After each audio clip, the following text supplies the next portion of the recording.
మీరు ఒక యాక్టర్ అయ్యారు, how are you planning to help people అనేది.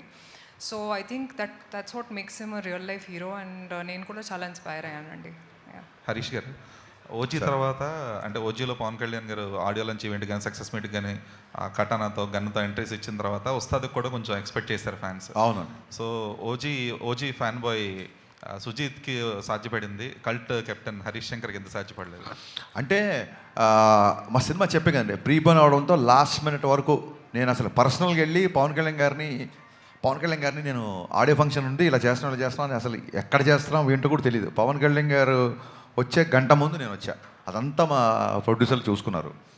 అండ్ డెఫినెట్గా ఓజీలో ఫంక్షన్లో సుజీత్ అతన్ని మన హీరో గారిని కన్విన్స్ చేశారు. ఫంక్షన్ అనేది స్క్రీన్ బయట కదా, నేను స్క్రీన్ లోపల చాలా విషయాలు కన్విన్స్ చేశా. నవీన్ గారు, సో అంటే దురంధర్ ఎఫెక్ట్ గురించి మీరు ముందు నుంచి ఎక్స్పెక్ట్ చేసిందే. అయితే ఇప్పుడు దురంధర్ తెలుగు షోస్ క్యాన్సిల్ అయ్యాయి because of the last minute. Dhurandhar Telugu shows అనేవి క్యాన్సిల్ అయ్యాయి because of the DCP issues ఇవన్నీ కూడా.